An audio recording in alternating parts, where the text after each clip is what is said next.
시청자 여러분 안녕하십니까? 헬로티비 경인 주간 뉴스입니다. 오늘의 첫 소식입니다. 경기도 관광공사 직원이 경기도청 공무원으로 채용되면서 사퇴를 하지 않고 5년간 겸직한 사실이 지난해 감사 결과 드러났습니다. 고의든 실수든 채용 규정을 어긴 건데 해당 공무원은 어떤 징계도 받지 않았습니다. 문제는 비슷한 사례가 발생하거나 했더라도 적발이 쉽지 않다는 겁니다. 김호 기자의 보도입니다. 경기관광공사 직원이던 A씨는 지난 2013년 도청 공무원으로 자리를 옮겼습니다. 2009년부터 파견 형태로 도청에서 일하다 정규직 직원으로 채용된 겁니다. 지방공무원법 제56조에 따르면 공무원은 공무 외에 영리를 목적으로 하는 업무에 종사하지 못하고 소속 기관장의 허가 없이 다른 직무를 겸할 수 없도록 되어 있습니다. 따라서 A씨가 공무원 신분을 유지하기 위해서는 관광공사에 사직서를 제출했어야 했지만 휴직 상태에서 공무원직을 유지했습니다. 연관된 직무에 한해서 휴직 상태로 취업할 수 있다는 경기관광공사 규정 때문이었습니다.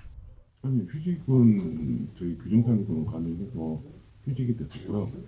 아니, 휴직된 상태에서 겸직이 가능하다는 건가요? 다른 우리 회사 규정상에서는 가능합니다.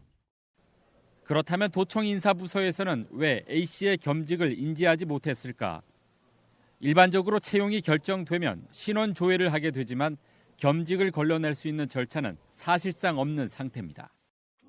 연봉 같은 거 이제 이게 산정하고 그럴 때 전에 근무했었던 그런 게 있으면 그 경력증명서나 이런 걸 받거든요.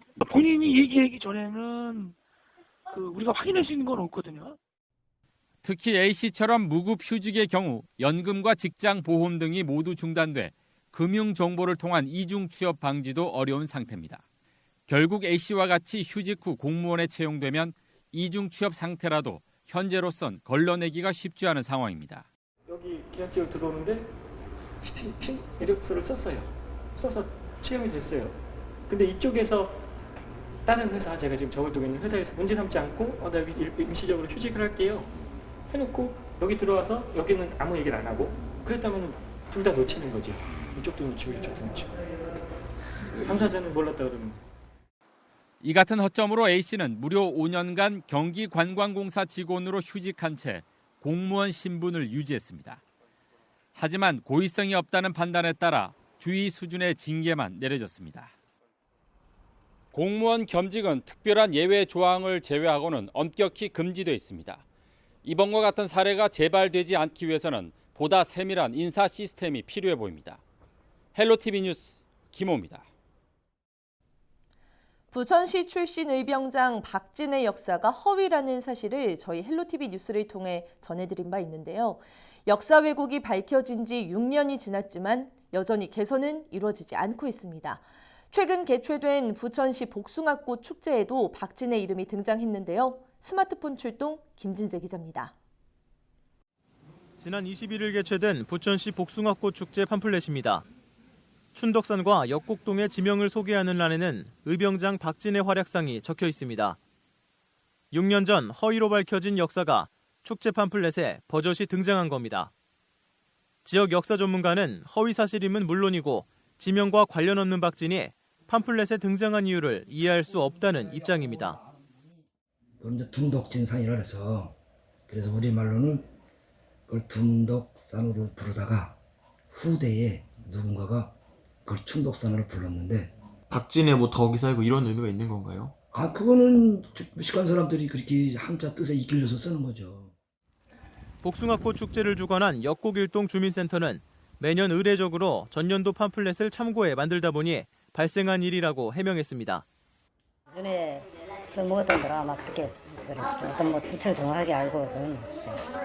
그냥 작년도 거를 그대로 가져왔다는 거죠? 그렇죠. 뭐 매년 이제 하던 행사들이니까 뭐 박진 장군에 대해서 뭐 정확히 솔직히 저도 잘 몰라요. 박진의 역사가 가짜라는 것이 밝혀진 지 6년이 지났지만 이 축제 팜플렛과 뒤에 남아있는 박진의 전승비가 보여주듯 달라진 점은 없습니다. 부천시는 왜곡된 역사가 방치되는 상황에 대해 당장 시에서 할 수 있는 조치는 없다며 해당 문중과 협의를 통해 개선해 나갈 예정이라고 밝혔습니다. 지자체의 무관심 속에 왜곡된 역사는 계속해서 전해지고 있습니다. 헬로티비 뉴스 김진재입니다. 이달은 장애인 고용 촉진 강조 기간입니다.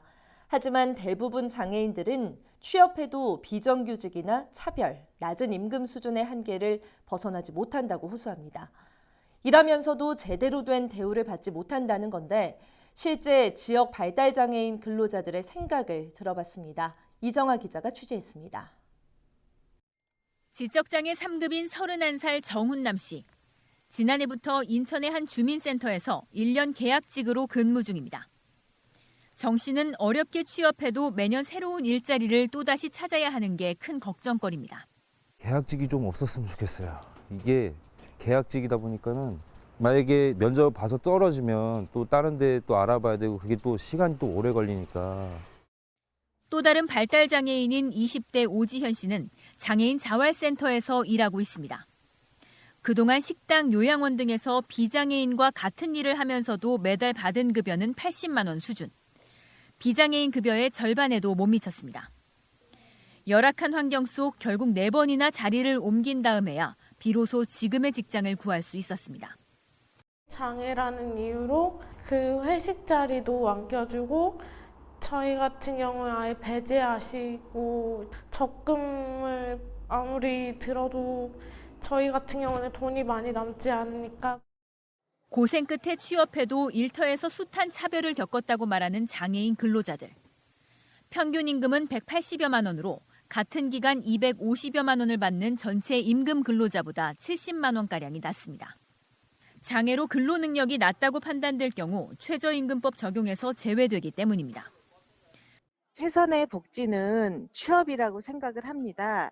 발달장애인 취업처가 워낙 많지도 않지만 일을 할 수 있다라는 자부심을 갖고 사회에 참여해서 사실 수 있도록 전국 발달장애인은 모두 23만여 명. 일하는 장애인은 늘어가지만 이들이 진정한 사회 구성원이 되는 길은 여전히 험난하기만 합니다. 헬로티비 뉴스 이정아입니다. 부천시 옥길동 주민들은 서울 지역 전철역과 연결되는 버스 노선이 없어서 이에 대한 대책을 꾸준히 요구해 왔는데요. 지난 22일 부천시가 옥길동과 천왕역을 연결하는 버스 노선 신설 계획을 발표했습니다. 주민들의 반응을 들어봤습니다. 김진재 기자입니다. 부천시가 옥길동과 천왕역으로 가는 버스 노선 신설 계획을 발표했지만 정작 주민들은 다소 아쉽다는 반응입니다. 배차 간격이 길어 이용에 불편함이 예상된다는 겁니다. 56-2번이 생긴다 하면 천왕역까지 가면 정말 편한데 배차 간격이 거의 50분 정도면 조금 이게 불편하지 않을까 많이 생긴다 한데 이제 그림의 떡일 거라는 생각이 좀 많이 드는 것 같아요. 버스가 이렇게 그다지 효율적이지가 않을 것 같아요. 배차 시간이 좀 짧았으면 좋겠어요. 너무 길죠? 두 대 가지고 운행한다는 거는 기왕해 주시는 것 같으면 좀 신경을 더 좀 써주셔가지고 배차 간격을 좀 짧게 해주시고. 이번에 신설되는 버스 노선은 56-2번으로 오는 29일부터 운행을 시작하게 되는데요. 지금 제 뒤로 보이는 산들초등학교부터 서울 천왕역까지를 오가게 됩니다. 하지만 운행버스가 2대뿐이고 배차 간격은 20분에서 최대 45분입니다. 이 때문에 일부 주민들은 노선 계획이 발표되자 부천시청 민원 게시판에 불만을 쏟아냈습니다. 버스 증차와 안정적인 운행 대책이 필요하다는 겁니다. 부천시는 관련 지자체와 협의가 필요한 사항이라 당장 증차는 어렵다는 입장입니다. 다만 버스 운행 개시 후 이용 현황을 파악해 주민 불편 사항을 점차 개선해 나갈 계획이라고 밝혔습니다. 버스 노선이 마련됐지만 옥길동 주민들의 교통 불편이 해소되기까지는 여전히 시간이 필요해 보입니다. 헬로티비 뉴스 김진재입니다.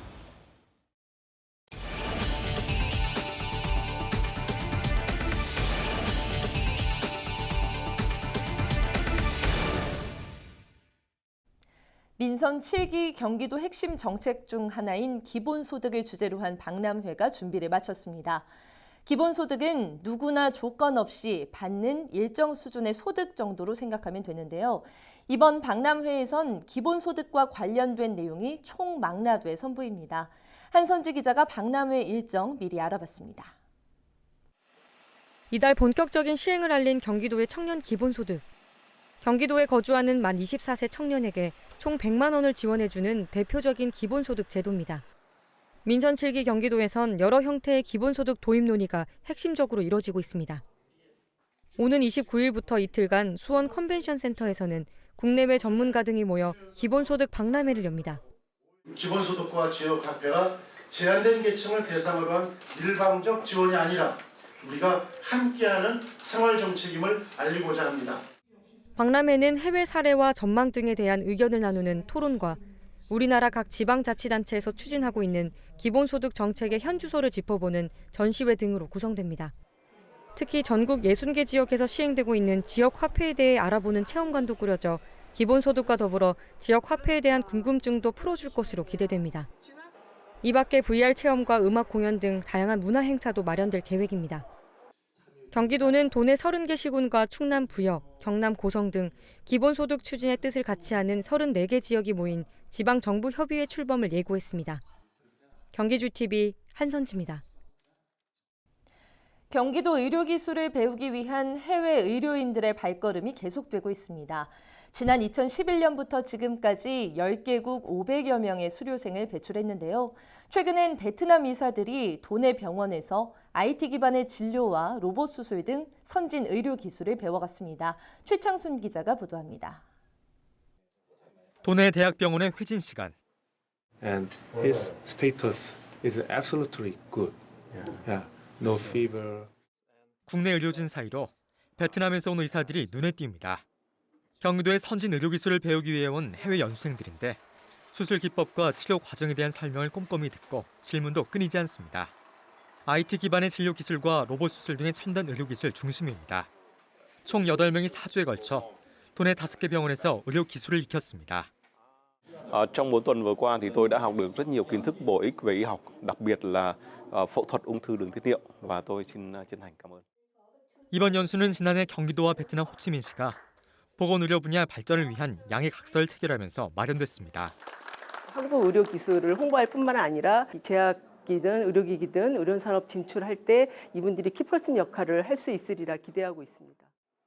경기도는 오는 6월 호치민시에서 메디컬 경기의 비즈니스 포럼을 개최하는 등 의료 분야 교류를 확대할 계획입니다. 지난 2011년부터 지금까지 경기도가 배출한 의료 연수생은 총 10개국 547명. 메디컬 경기를 배우고 알리기 위한 해외 의료인 연수가 활발히 이뤄지고 있습니다. 경기주TV 최창순입니다. 미세먼지 마스크는 이제 우리 필수품이 됐죠. 그런데 성능도 불분명한 중국산 마스크를 사들여 판 업체들이 무더기로 경기도 단속망에 걸렸습니다. 단속한 업체 중 무려 절반 이상이 법을 어기고 엉터리 제품을 시중에 유통시켰습니다. 보도에 한선지 기자입니다. 경기도가 최근 미세먼지 마스크 제조업체와 온라인 쇼핑몰 등 78곳을 점검한 결과 절반이 넘는 43곳이 단속에 적발됐습니다. 무허가 부업장에 제조를 맡기거나 식약처 인증을 받지 않은 제품들을 속여 판 업체들이 대거 포함됐습니다. 심지어 안에 음식물도 냄새가 나는데 지금 먹다 버린 치킨인 것 같고. 성능이 확인 안 된 중국산 마스크를 개당 350원에 수입한 뒤 미세먼지 마스크로 속여 한 개 12,000원에 판매해 30배 넘는 폭리를 취한 곳도 있었습니다. 우리나라의 미세먼지가 심해지면서 그 수요가 급증을 하게 됩니다. 그러니까 여기저기서 중국산이든 어디든지 간에 가져오는 거예요.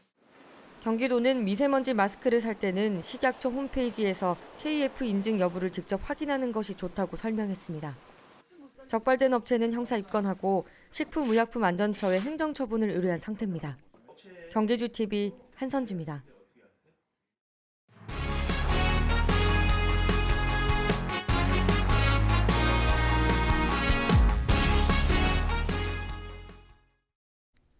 경기도가 일명 떴다방인 부동산 불법 투기를 막기 위해 전담 수사팀을 신설했습니다. 수사팀은 도청과 시군 특사경 200여 명으로 구성됐으며 무자격 중개 행위와 중개 수수료 초과 행위, 토지 부정거래와 아파트 분양권 불법 전매 등을 집중 단속합니다. 경기도는 수사 결과에 따라 사법 처리될 수 있다며 주의를 당부했습니다. 대한축구협회가 축구 종합센터 후보지 가운데 하나인 김포시에 대한 현장 실사를 벌였습니다. 부지선정위원회는 통진 레코파크에서 김포시로부터 부지에 대한 설명을 듣고 양촌읍 누산리 일대 현장을 둘러봤습니다. 김포시는 뛰어난 접근성과 축구에 대한 시민들의 열의를 위원회에 전달했으며 1,500억 원의 사업비 중 200억 원 지원 방안을 제시했습니다. 대한축구협회는 이달 중 우선 협상 대상지 3곳을 선정하고 6월 중 최종 1곳을 확정할 계획입니다.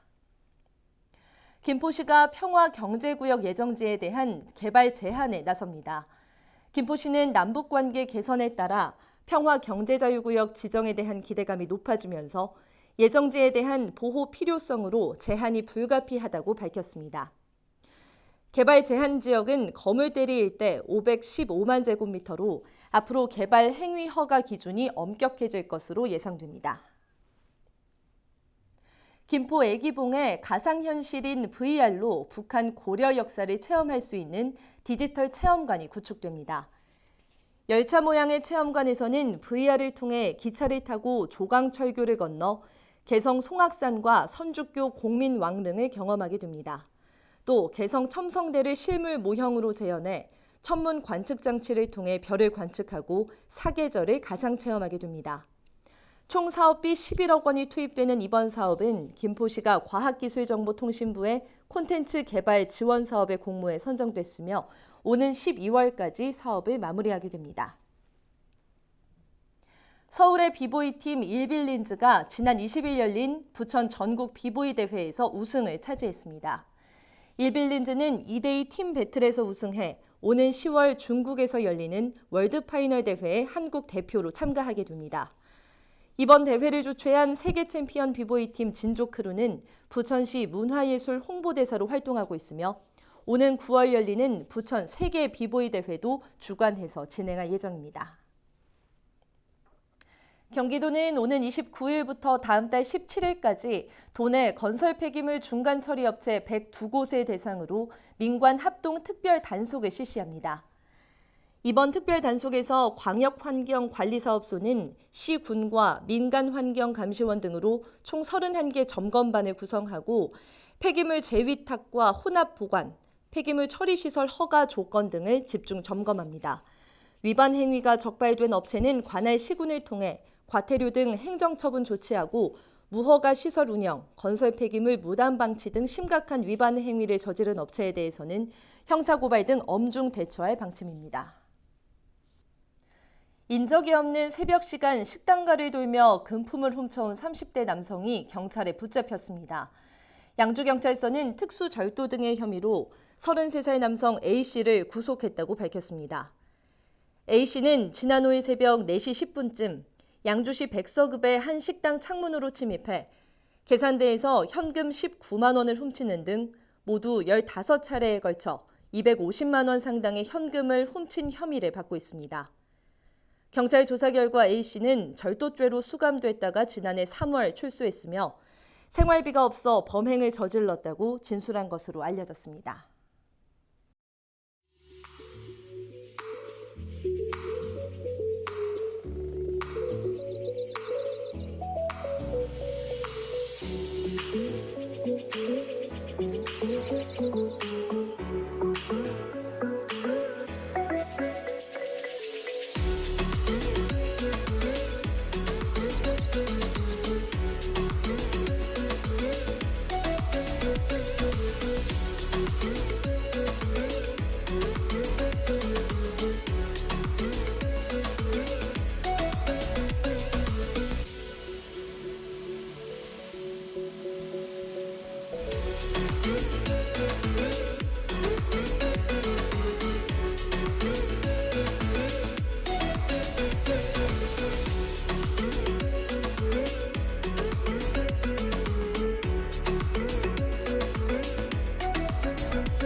오늘 준비한 소식은 여기까지입니다. 시청해주신 여러분 고맙습니다.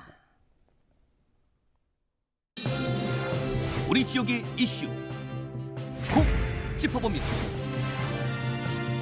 헬로 이슈 토크.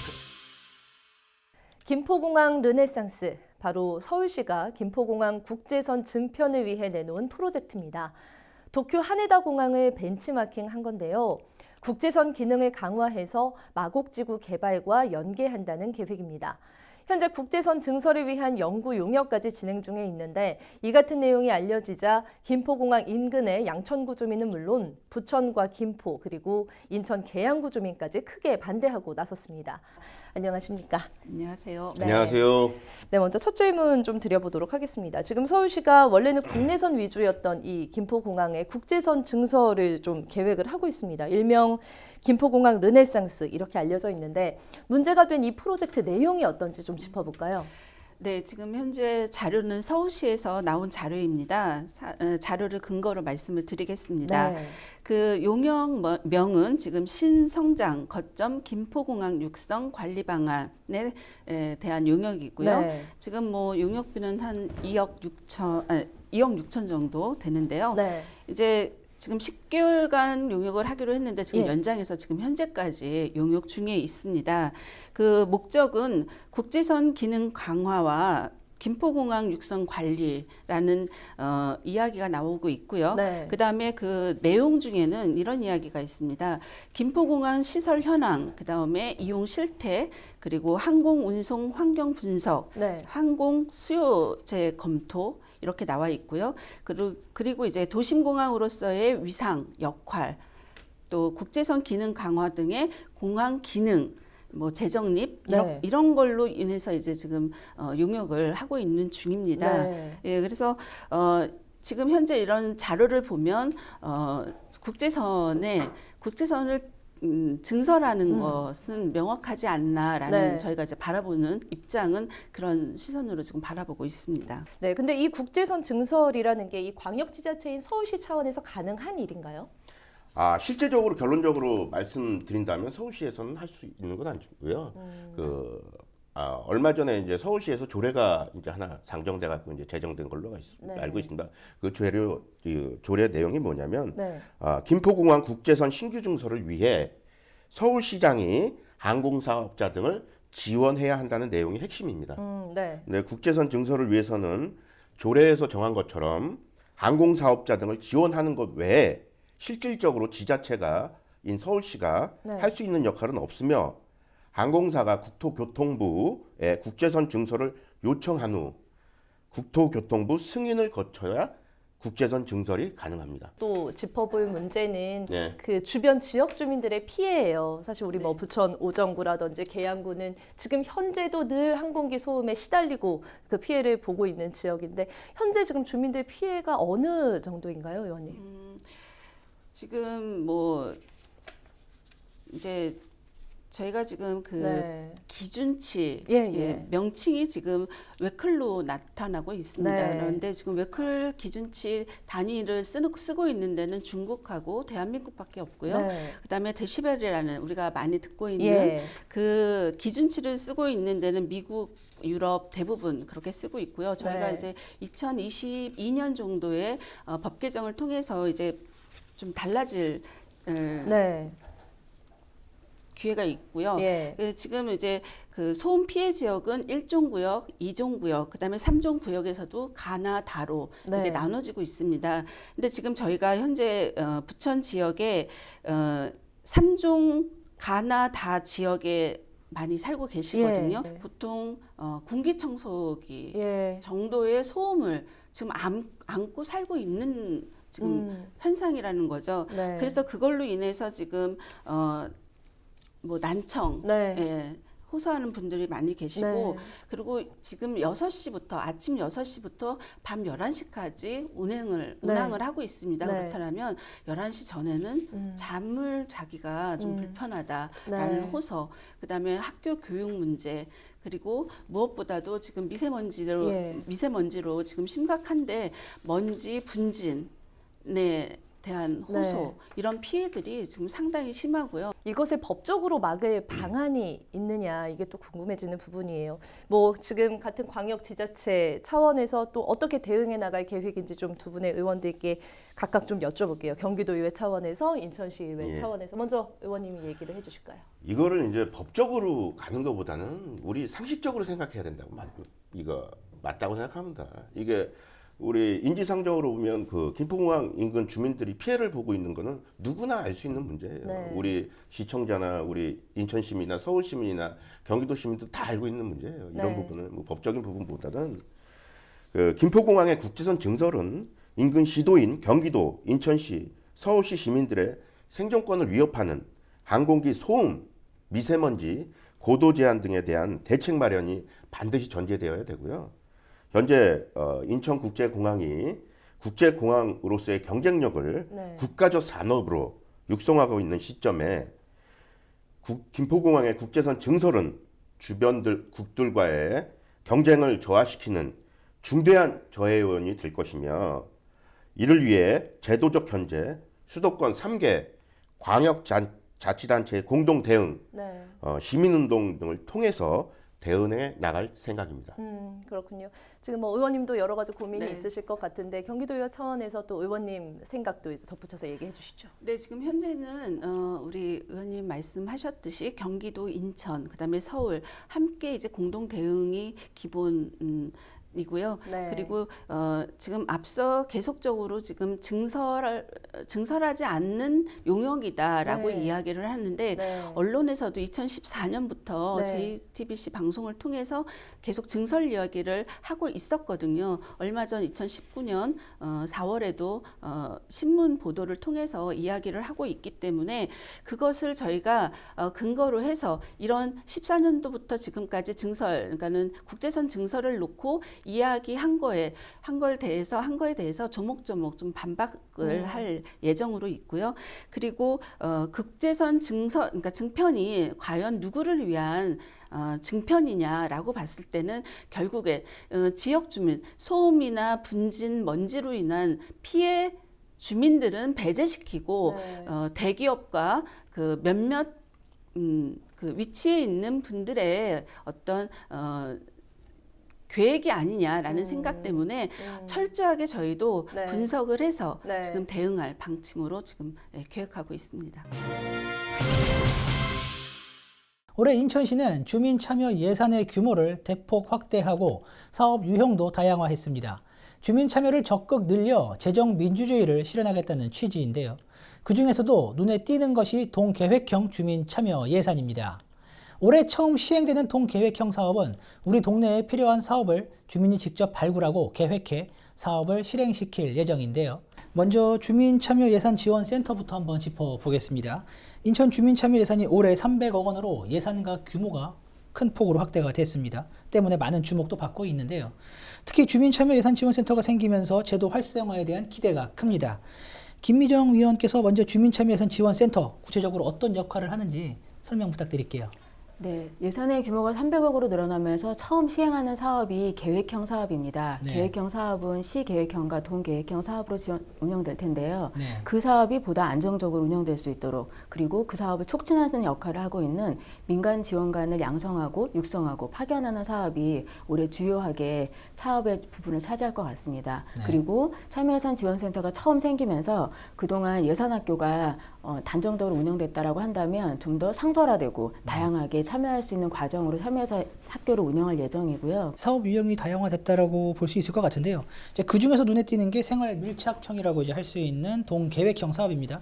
부평에서 3곳 그리고 계양 3곳이 추진되고 있는데 조현재 민간 지원관께서 그 동계획형 사업 어떤 사업인지 설명 좀 부탁드릴게요. 네, 말씀하셨던 동계획형 사업은 읍면동 단위에서 이제 살기 좋은 마을 만들기를 위해 생활 밀착형 사업을 발굴하고 제안하는 사업으로 인천시에서 시범동으로 선정된 20개 동 주민들이 주민참여예산 동계획형 추진단을 구성을 해서 주민 스스로 마을의 문제나 의제를 발굴해서 또 사업계획을 수립하고 수기 공론화 과정이라는 걸 거쳐서 주민 300명이 참여하는 동총회를 하게 돼 있습니다. 그래서 동총회를 통해서 사업의 우선순위를 정하게 되는데 우선순위 투표를 정해진 사업은 인천시에서 각 동별로 해당 동별로 1억 원씩 내년 예산에 반영을 해서 지원을 하게 돼 있습니다. 그래서 실질적으로 이제 주민자치, 마을자치를 경험하게 해서 주민들이 스스로 마을 계획을 수립하고 실행할 수 있는 주민자치 역량을 강화하기 위한 사업이라고 좀 말씀드릴 수 있을 것 같고요. 무엇보다 이제 우리 동네에 필요한 사업을 한다는 측면에서 많은 주민들이 관심을 보이고 있는 건 사실입니다. 약 1억 원대 예산의 사업인 걸로 알고 있는데 어떤 과정의 절차를 통해서 이제 사업이 결정되게 되나요? 일단 올해 처음 이 계획형 사업을 공모한다라고 하는 것이 올라가고 나니까 도대체 이게 어떤 사업이지? 라고 하는 고개를 끄덕이셨던 분들이 되게 많으셨던 것 같아요. 네. 일단은 20명 이상의 제안자 분들이 기본 사업 계획서는 작성을 해주셨고요. 그 계획서를 토대로 해서 심의위원회를 구성해서 심의를 통과한 동이 시범동으로 결정이 되었습니다. 그리고 이 시범동은 지금부터 5월 초까지 추진단이라고 하는 이름으로 새로운 주민들을 발굴하러 지금 다니고 있고 그 사업에 하는 것이 제안자와 민간 지원관들이 좀 주요하게 하고 있는 한 단락인 것 같고요. 네. 이렇게 모이신 분들이 제가 이제 방금 이야기했던 것처럼 기본 교육과 의제를 발굴하는 과정을 거치게 되고 그리고 그분들께서 직접적으로 발굴하신 의제를 가지고 현장조사까지 마치고 나면 그 수기 토론회 과정을 거치게 되고 수기 토론회 과정을 마치고 나면 6월 달에 이 과정까지가 사실은 6월 안에 다 끝나야 되는 사업이긴 해요. 그래서 이제 여기까지 아까 좀 바쁘게 진행하고 나면 7월 한 달 동안 총회를 준비하는 과정을 거쳐가지고 8월 달에 총회까지 가게 되는 과정. 그리고 가장 중요한 거는 총회에서 선택되어진 우선순위 선택되어진 사업들은 실행단이라고 하는 이름으로 내년도 실질적으로 집행할 수 있는 과정까지를 가게 되어지는 것이 2년 그래서 전체적으로 올해부터 내년까지 계획형 사업은 1억을 어떻게 쓸 것인가와 우리가 그것을 가지고 어떻게 집행할 것인가까지를 책임지는 과정이라고 봐주시면 될 것 같습니다. 네. 이제 그럼 필요한 사업을 발굴해야 할 텐데 이를 위해 현재 앞서 말씀하셨던 것처럼 시민 추진단을 이제 함께할 주민들을 이제 모집을 하셔야 됩니다. 그럼 이들이 어떤 이들, 그러니까 이제 시민 추진단에는 어떤 이들이 혹시 참여할 수 있는지 혹시 어떤 조건이나 이런 게 있나요? 시범동으로 선정된 이제 인천시에 20개 동이 있는데 20개 동 주민이면 누구나 참여 가능하고요. 특히 이제 부평에 같은 경우는 상곡 3동, 부평 5동, 북의 3동이 이제 시범동으로 선정이 됐고 계양구 같은 경우는 이제 효성 1동, 효성 2동, 작전 2동이 시범동으로 선정이 됐습니다. 그래서 그 해당 동에 거주하는 주민이나 또 그 해당 동에서 사업을 하거나 뭐 직장을 다니시는 주민, 인천 시민이면 누구나 참여 가능하고요. 단 조건은 좀 일반 주민들의 참여를 좀 더 많이 보장하기 위해서 기존 마을에서 많이 활동하고 계셨던 통반장님들이나 주민자치위원회 위원, 그다음 동보장협의체 위원, 그리고 이제 동참여예산 지역위원 분들이 전체 인원의 60%가 넘지 않도록 좀 제한을 좀 하고 있습니다. 그래서 일반 시민들의 참여를 좀 보장하고 있고요. 모집 기한은 좀 1차로 이제 저희가 5월 달까지 1차 예산학교는 동별로 예산학교를 좀 기획하고 있는데 그때까지를 1차 모집 기한으로 좀 정하고 있습니다. 하지만 그 이후에도 언제든지 주민이 참여를 원하시면 참여하실 수 있고요. 그 이제 올해 처음 시행되는 동계획형 사업 그런 만큼 기대도 굉장히 큰데요. 그 김희정 의원께서는 어떤 기대 효과가 있을 것으로 보세요? 일단 계획형 사업을 하는 데 있어서 저는 이제 기대 효과 전에 이건 꼭 한 가지 말씀드리고 싶은데요. 제가 계양구랑 부평구 주민참여 예산으로 제안됐던 사업들을 한 3년치를 쫙 훑어봤었어요. 근데 그 사업들의 대부분이 시설을 개보수하는 거더라고요. 그러니까 보통 도로의 어느 부분을 좀 수리한다던가 아니면 CCTV를 어느 골목에 놓는다거나 그다음에 그 특히나 쓰레기 문제가 워낙 심각했기 때문에 쓰레기를 위한 처리를 위한 그 고보라이트를 설치한다라거나 사실 이 반경이 80% 이상이더라고요.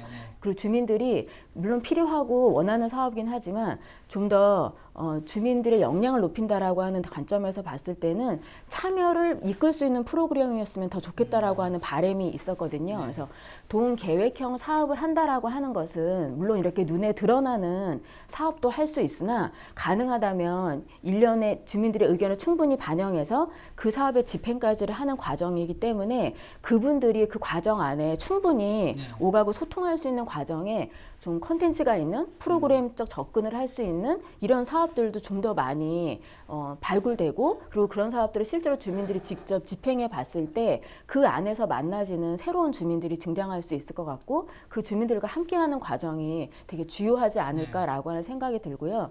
아까 방금 조현재 그 민간지원관님께서 말씀하셨던 것처럼 올해 처음 하는 사업이라 많은 기대도 높고 그다음에 예산의 폭도 많아졌기 때문에 관심도 많으신 건 맞는 것 같아요. 네네. 근데 사업의 기간이 그렇게 녹록하진 않은 거기 때문에 너무 또 많은 성과를 기대하면 지금 이미 시작한 분들이 또 부담스럽지 않을까라고 하는 생각은 드는 게 사실입니다. 네, 그러나 이미 경기나 서울에서 진행했던 과정이 있었던 사업이기 때문에 인천에서 처음 시도하는 것인 만큼 그들이 했던 과정의 과오를 좀 저희가 축소시켜내고 더 많은 주민들에게 이 과정을 좀 알려내는 과정에 좀 초점을 맞춘다면 지금 현재 주민자치회라고 하는 것으로 주민의 자치 역량을 높아가는 방법적 측면에서 이 동계획형 사업이 그 과정에 좀 밑거름이 되고 내년도나 내후년도에 주민자치회로 좀 전환할 수 있는 기회가 될 수 있는 과정의 사업으로 이 주민참여 예산제가 기여할 수 있기를 바라면서 네, 그렇게 기대해 봅니다. 네.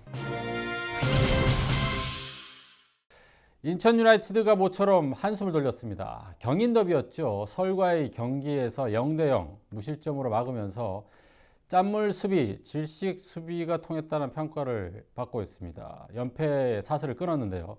안데르센 감독이 하차 이후에 임진용 감독 대행 체제에서 첫 번째로 치르는 리그 경기에서 의미가 컸을 거라고 생각됩니다. 자, 과연 5연패에 이제 고리를 끊었는데 2승을 할 수 있을지 서울과의 경기를 짚어보고 다음 성남과의 경기도 한번 분석해 보겠습니다. 안녕하세요. 네, 안녕하세요. 반갑습니다. 자, 드디어 5연패 사슬을 끊었습니다. 얼굴 화색이 굉장히 좋은데 네. 지난번 경기를 뭐 직관을 하셨어요? 아니면 집에서 보셨어요? 저는 그날 이제 좀 일이 있어서 집관을 했는데 집관? 네, 집관을 해서 오히려 좀 자세하게 좀 모처럼 분석한 것 같은데 편안하게 보셨구나. 분석을 떠나서 너무 행복합니다. 뭐 탈꼴찌를 해서가 아니라 인천의 옷을 드디어 입었습니다. 너무 행복한 오늘까지였습니다. 그래요. 우리 저 손철민 해설가는 광팬이잖아요. 네. 그런데 우리 손소혜 변호사님은 못 따라할 것 같아요. 직관하셨어요. 어떠셨어요? 직관하셨어요? 현장 분위기를 좀 느껴볼 때 일단 상암에 서울 팬 포함해서 축구 팬들이 굉장히 많이 왔거든요.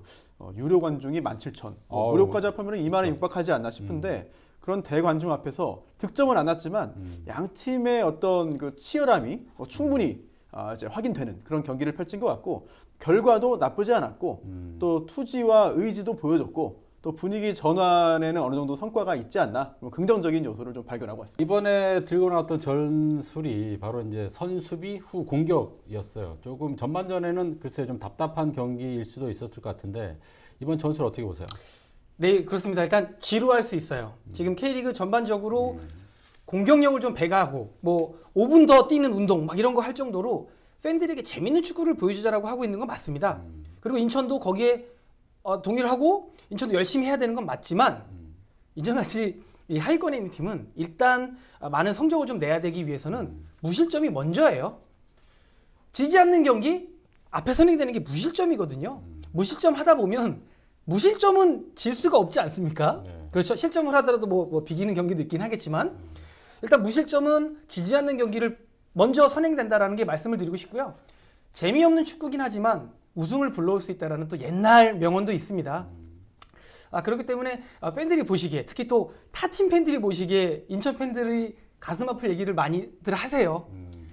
그러나 변호사님께서 잘 말씀해 주셨다시피 지금 리그 선두권인 전북을 제외한 울산과 성남 이런 팀들도 전부 다 대구도 그렇고 선수비입니다. 수비 라인을 단단히 해놓고 공격 작업을 수행하는 그런 전술을 많이 보여주고 있어요. 저는 느낌을 좀 얘기하면 전반전에는 이게 침몰하는 배 밑에서 선수들이 물을 그냥 계속 퍼냈던 침몰하지 않게 그리고 후반전에 이제 배가 어느 정도 뜨니까 이제 앞으로 가려고 하다가 끝난 것 같아요. 그런 느낌이었는데 우리 변호사님께서는 뭐 좀 전술에 아쉬운 부분은 없었나요? 어떤가요? 일단 조금 전에 그 말씀하신 부분 전반전의 느낌들 굉장히 많은 분들이 느끼셨을 텐데 이게 불안감이 있기 때문에 그런 것 같아요. 왜냐하면 그 전에 계속 패배하고 제대로 공격도 못하고 다실점을 하고 하다 보니까 오늘도 그런 거 아닐까? 오늘도 그럼 어떡하지? 이런 불안감을 가지고 보다 보니까 이제 수비에 중점을 둔 전략임에도 불구하고 굉장히 더 불안하게 느껴진 건데 다행히 서울의 공격이 무뎠습니다. 그리고 또 전술적인 측면에서 보자면 수비수가 전반전부터 6명이었어요. 보통 중앙 수비 2명, 그리고 왼쪽 그 사이드 수비수 2명, 4명 정도 수비수를 놓는데 인천이 그동안 이번 시즌에 여기에 더해서 윙 공격수까지 내려와서 6명이 수비를 했습니다. 처음엔 이게 일시적인가 싶었는데 후반 막판까지도 그런 부분들을 유지했고 또 이게 가능했던 부분은 일단 첫 번째, 이게 불가피했던 부분은 수비를 두텁게 해야 된다. 첫 번째. 그리고 또 공격을 이끌어 나갈 수 있는 윙 공격수들이 부상, 퇴장 등으로 출전하기가 힘들었어요. 그러다 보니까 활동을 많이 할 수 있고 활발하게 움직일 수 있고 체력이 좋은 젊은 선수를 투입해서 우리 한번 움직임으로 승부해보자. 이런 전략을 세운 것 같은데 정확도와 세밀함에서는 약간 아쉬움이 있었습니다만 나름의 성과가 있었다. 이번 경기에서는 선수가 또 많이 바뀐 것 같아요. 물론 임중용 감독 대행이 이제 전쟁에 나가려다 보니까 다친 장수들은 많고 그래서 저 느낌이 이번에 뭐 이준석, 정운성 이게 아주 젊은 선수들 데려왔잖아요. 그래서 학도병을 이끌고 전쟁에 나가 그런 느낌까지 받았는데 선수의 변화 어떻게 보셨어요? 그러니까 변호사님께서 말씀해 주시고 우리 기자님께서 잘 토스해 주셨는데 맞습니다. 진짜 없는 살림에 정말 잇몸 아닌 잇몸까지 전부 다 총동원한 경기였고 그럼에도 불구하고 보물을 발견한 경기였어요. 그 보물 중에 하나가 말씀해 주신 대로 박세직 있던 보물이었고요. 이준석, 정운성도 있던 선수지만 그 위치에 서본 적이 없었던 선수들을 잘 거기서 제 위치에서 제 역할을 잘해줬고 그러니까 이게 선수들의 발견 또 감독의 전술 운영이 너무 아름다웠던 경기예요. 이준석, 정운성이 그 위치에서 제 역할을 120% 이상 잘해줬고 그 다음에 그전에는 박세직이 메잘라로서 앞에서 둘이 있었다가 이번에는 투볼런치로 뒤쪽에서 둘이었단 말이죠.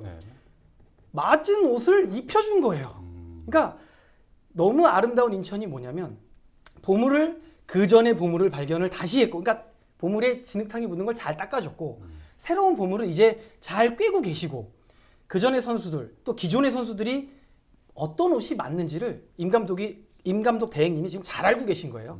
그러니까 0대0으로 무실점 혹은 0대0으로 비겼다라고 말씀드릴 수 있겠지만 임중용 감독의 전술 승리입니다. 성남이 이제 최근에 울산을 이겼어요. 굉장히 강팀을 이겨서 분위기가 굉장히 올라가고 있는데 성남전과의 어떤 비법 뭐가 있을까요? 성남 경기를 보면은요, 사실 강등 유력 후보다 이런 평가를 초반에 받았습니다. 시즌 전에는 개막 전에는. 하지만 경기하는 걸 보면서 굉장히 짜임새 있다. 게다가 짧은 패스로 측면을 허물어뜨리면서 나가는 그런 전진이 굉장히 탁월합니다. 일단 성남은 3백을 두고 있고 그러면 양쪽에 측면에서 또 활발하게 공수를 넘나들거든요. 또 그 양쪽 측면에 그 배치되어 있는 선수들의 능력도 굉장히 뛰어납니다. 그래서 이번에 그런 그 3백과 양쪽 그 윙백의 그 공수 가담을 인천은 좀 잘 막아야 될 것으로 보이고요. 또 하나 좀 걱정되는 부분이 있습니다. 인천의 수비인데요. 지난 경기 무실점으로 막긴 했어요. 하지만 경기를 다시 좀 잘 돌아보면 위태위태한 부분들이 굉장히 많았습니다. 특히 상대방이 잘해서 위기를 맞은 부분도 있지만 중앙 수비들이 어떤 민첩성이라든지 예측 능력이 떨어지다 보니까 뒤늦게 달려드는 부분 또는 손을 써서 수비하는 부분 이런 부분들이 자칫하면은 이제 페널티킥으로 연결될 수가 있고요. 지난 경기에도 그런 지적, 오심이 많았다는 지적도 있어요. 영상을 봐도 위태위태한 부분들이 포착이 됐습니다. 그런데 심판들도 전체적인 분위기도 파악을 하고 또 보도도 보고 팬들의 어떤 이런 것도 다 확인을 해요. 그러다 보니까 다음 경기 성남전에서 우리 중앙 수비들이 정말 깔끔한 수비를 해야 된다. 비밀을 주지 말고 페널티킥을 허용해서 팬들에게 좀 실점하는 모습을 보여주지 않도록 좀 서울전에서도 잘했습니다만 좀 더 분발하는 모습 중앙 수비진에게 좀 부탁을 하겠습니다. 그런 의미에서 스코어를 한번 좀 1대0 기대하겠습니다. 1대0 승. 네. 자, 우리 해설관님 걱정스럽죠 이제. 이게 말이죠. 네. 몇 대 몇으로? 변호사님께서 아까 말씀해 주셨어요. 성남이 올 시즌 강등권 후보다. 예측 잘 못해요. 이렇게 방송에 나와서 이렇게 하시는 전문가분들 있잖아요. 예측이 다 틀려요. 그래서 저는 그러면 이게 역 설레발입니다. 아시죠? 그 축구판에서 징크스가 있어요. 설레발 이런 단어 쓰면 안 되고. 아, 이걸 뭐라 그러죠? 이렇게 먼저 이렇게 말해버리면 많이 깨집니다. 그래서 저는 그러면 보관이죠, 보관. 인천이 3대2로 아쉽게 패하지 않을까. 자, 이 얘기 뭐냐면, 자, 이게 그 복선입니다. 실제로 3대2가 나면 그 비난은 다 받으셔야 될 것 같은데. 저는 다음 경기 2대1로 승리하겠다는 예측을 해보면서 자, 헬로 이슈 토크 인천 유나이티드 축구 얘기를 짚어봤는데요. 다음 성남 경기에선 반드시 승리할 거라고 생각을 하고요. 오늘 이슈 토크 여기서 마무리하겠습니다. 고맙습니다.